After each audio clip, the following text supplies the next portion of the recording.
B2B avec Groupe Mutuel, l'assureur des entreprises et des indépendants.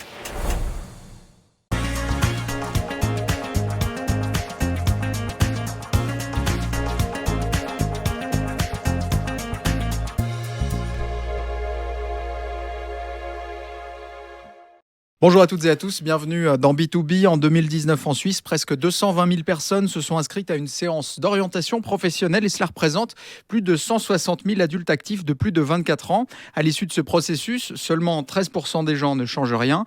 Les autres se tournent vers différents types de formations et il y en a, CFC avec brevets fédéraux, bachelor ou encore formation continue. La demande est là, l'offre aussi. On en discute avec notre invité aujourd'hui, directeur de cours du SAVI et CEO de FMP. Des écoles qui disposent des formations, qui dispensent des formations en marketing et communication, entre autres.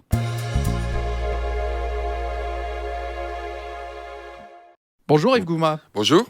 Merci d'être avec nous. Bonjour Elliot. Bonjour. C'est un plaisir. Yves Gouma, vous êtes directeur de cours au SAVI et puis CEO de FMP, un institut roman de formation certifiante à distance, Oui.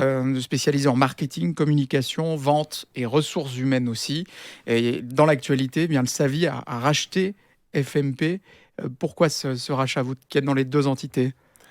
Alors, le rachat est dû certainement à ce qui s'est passé il y a 2 ans, un certain virus qui est apparu en 2019. Et tous les instituts de formation, vous avez dû en entendre parler, comme d'autres secteurs d'activité, ont dû s'adapter. Entre autres, s'adapter à quoi ? À l'interdiction des réunions, à l'interdiction de présentiel dans les cours. Ça fait d'énormes débats dans d'autres écoles et instituts. Et finalement, très peu d'écoles, très peu d'instituts en Suisse romande, mis à part peut-être justement FMP, nous y reviendrons certainement, n'étaient prêts à mettre en place des cours en distanciel. Bien sûr, tout le monde avait testé de temps en temps des cours en Zoom ou sur Teams, mais n'avait pas vraiment l'organisation, la structure. C'est vraiment totalement différent d'avoir un enseignement en présentiel qu'un enseignement à distance. Et le SAVI finalement avait 2 options, c'était soit très très rapidement mettre en place l'organisation nécessaire, la structure, les moyens pour le faire, pour pouvoir garder son activité. C'était le défi. Des restaurateurs ont dû fermer parce qu'ils n'avaient plus de clients. Les écoles n'avaient pas l'intention, d'abandonner les élèves qui étaient déjà en cours de formation et par la suite de fermer.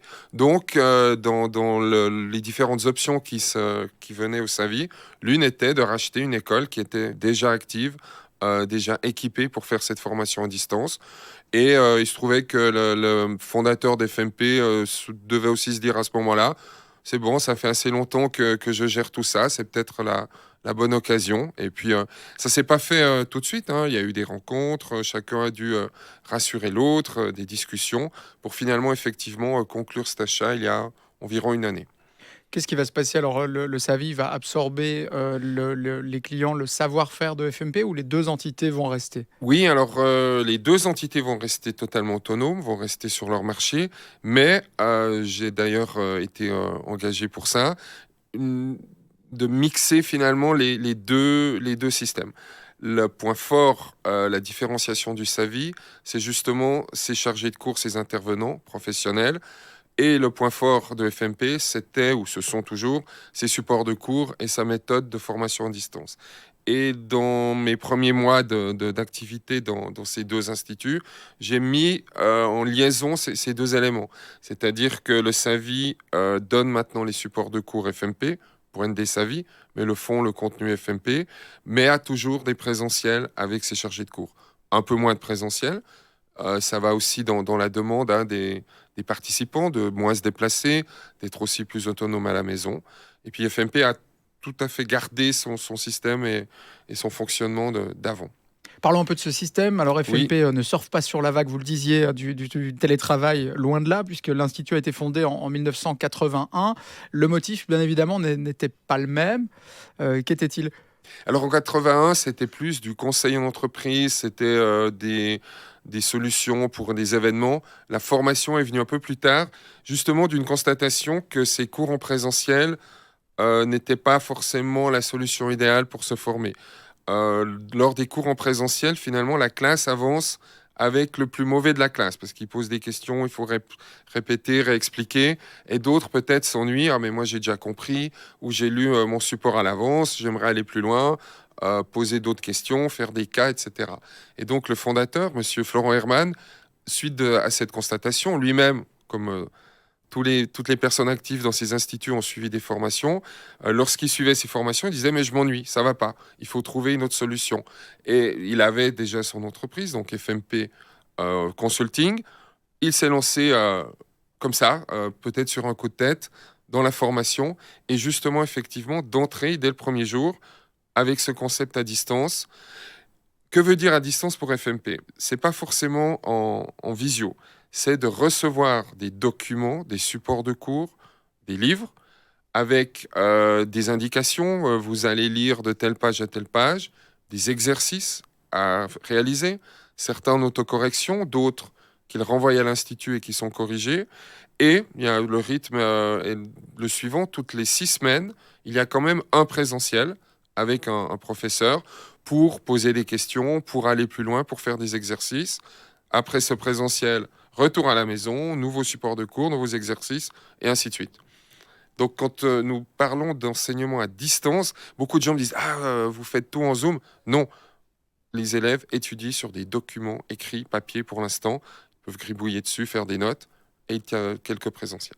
Savy et FMP sont 2 écoles privées. Le taux de réussite est donc important, évidemment, d'un point de vue marketing. Est-ce qu'il est influencé par justement une formation présentielle ou à distance ? Est-ce que vous avez déjà du recul là-dessus ? Oui, j'ai déjà du recul. Ça a été ma grande surprise et toujours encore mon étonnement. Le taux de réussite est meilleur, je ne vais pas dire bien meilleur, est meilleur chez FMP.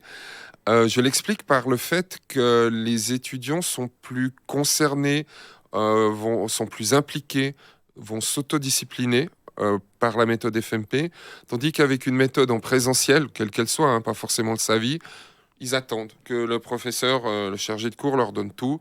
Ils demandent les questions, les réponses, et ils pensent, à tort, que de venir au cours va suffire. Non, il faut travailler à côté. Et les FMP travaillent plus. Donc, oui. Mais le profil de l'élève n'est pas le même. Ou si on est relativement sur un même le profil de base, il est le même, mais c'est vrai que j'ai des téléphones, comme je suis dans les 2 instituts. Bonjour, j'aimerais faire une formation, qu'est-ce que vous me conseillez ? Je pose la question, êtes-vous autonome ? Êtes-vous capable de vous autodiscipliner ? Est-ce que vous êtes prêt à travailler seul à la maison ? Oh non, moi j'ai besoin de voir les autres, de travailler ensemble. Venez au Savy. Et d'autres me diront, non, non, moi je veux surtout pas être avec les autres, et ils vont chez FMP. Donc, ouais, c'est une mentalité différente, peut-être. Yves Gouma, est-ce que vous pouvez nous dresser un petit portrait de l'élève au Savy et puis chez FMP ? Alors, d'être très global comme ça, c'est peut-être difficile parce qu'il y a plusieurs formations, mais c'est essentiellement des adultes qui ont déjà une formation de base, au minimum un CFC, en principe une petite expérience professionnelle et qui veulent évoluer dans leur entreprise ou évoluer globalement professionnellement. Très souvent, ces participants changent soit de poste très rapidement ou d'entreprise au gré de leur formation. Beaucoup de formations en emploi aussi, demandées, envoyées par l'employeur ? Alors ça, c'est cyclique. Si l'économie va bien, c'est effectivement l'employeur qui aurait tendance à envoyer ses employés. Si l'économie va mal, c'est l'employé qui se dit bon, il faut que je me bouge et je vais prendre une formation. Il fut un temps effectivement où les formations étaient essentiellement payées par les employeurs. C'est de moins en moins le cas. Communication, marketing, RH, c'est dispensé au Savy comme chez FMP. Qu'est-ce qui a le plus de succès chez vous ? RH n'est pas enseigné au Savy. Seulement chez FMP, voilà, pardonnez-moi. Quelle formation a le plus de succès au Savy ? Parce qu'on connaît tous quelqu'un qui a fait le Savy autour de nous. C'est une marque forte. Au Savy, pendant de longues années, c'était le marketing. Parce que le marketing, c'était bien. C'était un mot à la mode, il fallait faire de marketing. Et depuis vraiment 2-3 ans, à ma surprise et aussi à mon grand plaisir, parce que je viens plutôt de ce domaine-là, la vente, les vendeurs, les spécialistes de vente sont de plus en plus nombreux. Le marché a certainement plus besoin de vendeurs que de marketeurs, et les entreprises ont peut-être compris qu'il leur fallait des vendeurs. Alors, évidemment, les ventes se font aussi beaucoup dans le digital. Quelles sont les entreprises aujourd'hui qui ont besoin le plus de force de vente ? Alors, essentiellement, bien sûr, toutes les entreprises qui sont au B2B, comme votre magnifique émission, parce qu'on ne peut pas remplacer le contact humain, le réseau, en tout cas pas encore, par tout le digital. Lorsque, je suis le plus vieux autour de cette table, lorsque le télémarketing est apparu, tout le monde disait « Ah ben il n'y aura plus de vendeurs, c'est fini ». Ils sont toujours là. Maintenant, le digital est là, le e-commerce, les réseaux sociaux. Il faut encore aller manger avec des clients, aller les trouver. Et pour ça, il faut des commerciaux. Continuer aussi les discussions, pourquoi pas, sur les plateformes digitales. Ça fait maintenant partie intégrante des formations. Alors, de toute façon, même si les formations qui amènent à des brevets ont encore un petit peu de retard, parce que pour les brevets, il faut de longues années avant que les commissions d'examen se mettent à jour. Mais bien sûr, c'est incontournable. Mais nous gardons cet équilibre, je dirais, entre le digital et le réel. Les formations RH, donc chez FMP, Oui. vous le disiez en préparant cette émission, la demande explose. Pour quelles raisons ? Explose en Suisse romande, effectivement, dans tous les instituts, c'est l'avalanche de candidats. Parce que certainement que la relation employé-employeur a changé, les attentes et les demandes des employés sont différentes, il faut plus d'encadrement, les lois et toute la paperasse est de plus en plus compliquée, les assurances sociales et tous les règlements demandent des spécialistes. Certainement que dans les PME, jusqu'à il y a peu, c'était le patron qui faisait tout, il s'occupait de la TVA, de l'admin et des RH. Et là, ça devient quand même lourd et compliqué et il faut des spécialistes. Et le problème dans les RH, c'est qu'effectivement, chaque année, les taux changent, les lois changent et il faut se mettre à jour et il faut des professionnels dans ce domaine-là. Qui sont vos concurrents ? Des écoles, d'autres écoles privées dans d'autres cantons qui ont des formations similaires. Et de plus en plus d'écoles aussi maintenant en ligne, qu'elles soient suisses ou qu'elles viennent de l'étranger. Nous parlions du digital. Finalement, nous pourrions trouver une magnifique école au Québec qui nous formerait aussi dans ces domaines-là. Mais fort heureusement, justement, comme les lois sont spécifiques, et en plus en Suisse, avec le fédéralisme, nous avons des lois cantonales bien particulières. Donc chacun finalement a son marché. Et je dirais que ça se porte bien. Mais qui concrètement va travailler sur le positionnement de l'école, sur ses formations? Pourquoi dispenser cette formation et pas une autre? Est-ce que du coup, d'une manière ou d'une autre, on va quand même prendre en compte la concurrence, ce qu'elle fait? Alors chez FMP Formation, c'est moi qui m'en occupe. Ça fait partie du travail d'un directeur d'observer le marché, d'analyser, surtout de s'inquiéter de la demande. Et puis le SAVI a une CEO maintenant qui va faire ça très bien. Puis à quel moment on réfléchit, on se dit cette formation est peut-être un petit peu passée. Comment est-ce qu'on a l'idée de la mettre au goût du jour, de rajouter des modules? On fait appel à un panel ou c'est vraiment une réflexion Non, personnelle? c'est une réflexion, j'ai presque envie de dire empirique, mais c'est une réflexion basée, entre autres, ce qui est important sur les offres d'emploi finalement. C'est le marché qui décide sur les échanges avec les intervenants qui sont aussi dans le marché, avec les participants. C'est de l'observation permanente du marché. J'ai lu dernièrement un livre sur les métiers du futur. C'est s'informer, c'est toujours essayer d'aller de l'avant, idéalement d'anticiper. Yves Gouma, comment est-ce qu'on reste à la page avec ces formations? Et si on décide, après avoir mûrement réfléchi, d'introduire une nouvelle formation dans l'école, comment ça se passe? Racontez-nous le développement. Alors, il faut effectivement définir les objectifs de la formation. Qu'est-ce que nous voulons que notre participant atteigne? Et ensuite, partir sur des modules ou des chapitres, trouver du contenu, trouver des intervenants qui sont capables d'animer tout ça. Et puis, nous allons construire un programme, définir l'intensité ou la durée de la formation. Est-ce que c'est juste une formation courte sur peut-être quelques mois pour soit se remettre à jour ou avoir quelques données très concrètes, ou c'est un plus long cursus qui peut amener à un brevet ou un certificat. Donc vraiment, ça dépend.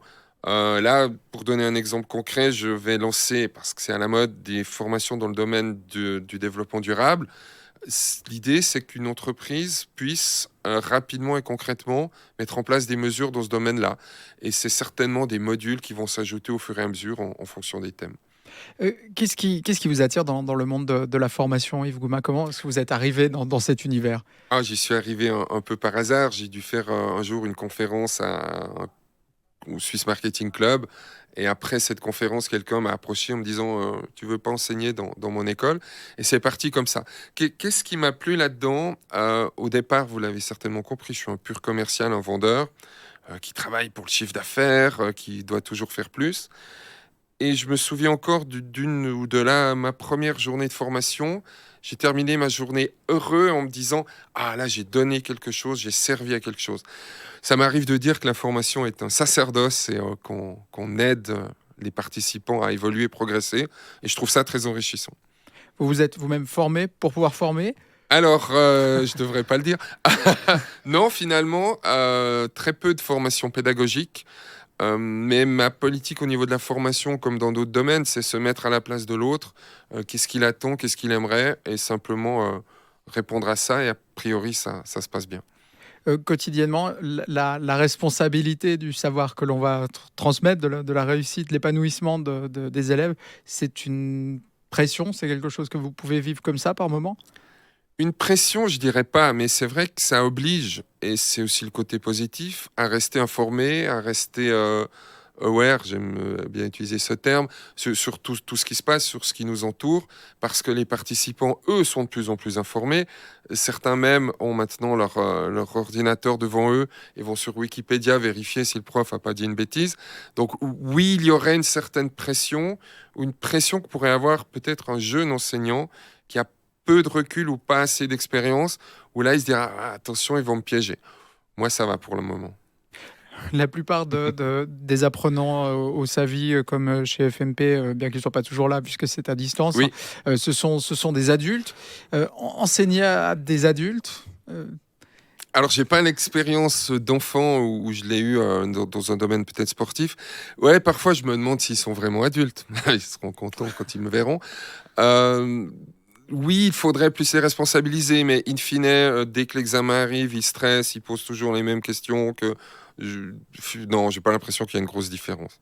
Peut-être de discipline, et encore. les qualités d'un bon professeur ou d'une bonne formation. Ah, mon réflexe, c'est de dire l'écoute. C'est la même qualité que pour un commercial, n'est-ce pas? Oui, bah, c'est ça maintenant. Nous sommes dans l'ère de la personnalisation. Chacun pense d'abord à soi. Donc, c'est d'être à l'écoute des participants et justement, dans une classe, pouvoir répondre différemment à chacun. Euh, Même si ce ne sont globalement pas des matières, des sciences exactes, les participants ont besoin de certitude pour leur examen, ils ont besoin d'être rassurés. Donc c'est aussi un rôle oui, d'accompagnateur, de coach vis-à-vis des participants.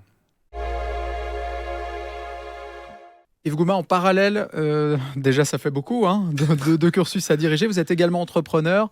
Vous avez lancé en 2018 une entreprise qui s'appelle Powerwash. Vous pouvez nous en dire quelques mots? Oui, volontiers. En préambule, c'est vrai que c'est aussi pour revenir à la question précédente, et c'est lié, un bon formateur, quel que soit le domaine dans la formation continue, je précise, nous sommes dans le domaine de la formation continue, doit garder une expérience terrain, justement il doit appliquer ce qu'il enseigne. Et c'est vrai, le fait d'être entrepreneur à côté, d'avoir une entreprise, de gérer parfois du personnel, d'avoir des relations clients, de s'occuper de la publicité pour son propre business, ça aide, ça rassure aussi justement les participants lors de l'enseignement. Et oui, alors finalement, ça fait qu'une année maintenant que je suis à nouveau employé à plein temps, mais dans tout mon parcours, en tout cas ces 20 dernières années, j'ai toujours été indépendant. Il y avait un mix entre la formation en institut et justement des activités propres. Et là, c'est rencontre, hasard, effectivement, une entreprise spécialisée dans le lavage extérieur. Il y a assez d'entreprises qui s'occupent des intérieurs. Sol, mur, façade, graffiti, il y a de quoi faire, c'est intéressant. Merci aux graffeurs. Je supprime entre autres les chewing-gums, les taches d'hydrocarbures, très spécialisés dans ces domaines-là. C'est vrai que ça surprend, pourquoi est-ce qu'un directeur d'école a une boîte de lavage? Et pourquoi pas? C'était pour entretenir ce côté pratique, il y avait vraiment une volonté? Oui, de toute façon, et c'est dans mon ADN ou dans mes tripes d'avoir toujours des activités propres. de se développer. Ça fait partie de l'enrichissement et justement, ça aide à tout le temps être à jour avec l'actualité. Alors, on peut se demander comment ces deux activités interagissent ensemble. Est-ce qu'il y a parfois eu des modifications sur des supports de cours ou des suggestions suite à une expérience vécue dans l'entrepreneuriat et vice-versa? Alors, pas trop dans ce sens-là, mais plutôt vice-versa. Lorsque j'enseigne, je sais pas, la vente, la technique de vente, l'argumentaire, parfois, en expliquant quelque chose aux élèves, je me dis, ah oui, juste, faudrait aussi que je le refasse pour moi, ça. Ça fait longtemps où je l'ai oublié. Plutôt dans ce sens-là. Non, les supports de cours viennent de lectures, viennent de conférences auxquelles je participe ou de choses comme ça. Et après, oui, les expériences. Alors, les étudiants adorent ça, ils en veulent. Les présentiels sont essentiellement orientés là-dessus, sans vouloir chaque fois trop parler de soi, mais des expériences des intervenants sont importantes. Ça, c'est clair. On peut apprendre le marketing, la communication purement digitale, les RH, mais pas l'entrepreneuriat. Ah, je sais pas, mais effectivement, il faut l'avoir au fond de soi. Il faut être un peu fou, maso, pour le faire. Mais oui, mais je m'attendais à une autre question quand vous avez commencé la phrase. Je me disais, on peut pas apprendre la vente. Est-ce que la vente s'apprend ou est-ce qu'on est vendeur? C'est un peu la même chose. Il y a quand même des méthodes, des techniques, des bases, des règles. Mais après, je répondais à une personne il y a très longtemps qui me demandait justement comment devenir vendeur. J'avais répondu feeling. Pour l'entrepreneuriat, c'est ça, c'est l'envie, le sens, la folie. On sait que ça va marcher? Non. Mais alors, ce serait magnifique si... Non, ce serait pas magnifique. Si on savait s'il y avait une... Je serais pas là en train de vous parler, hein. Je serais déjà sous les cocotiers.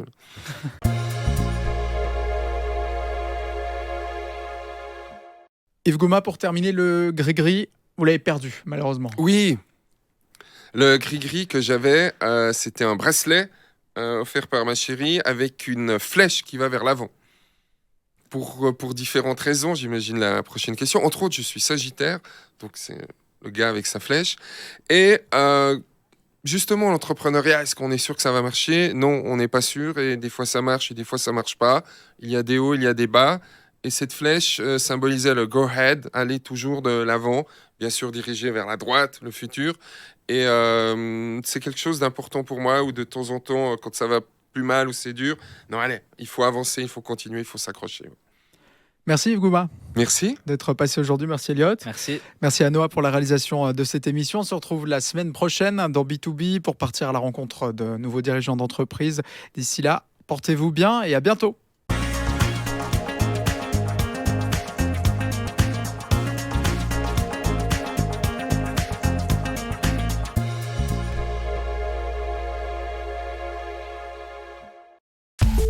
B2B avec Groupe Mutuel, l'assureur des entreprises et des indépendants.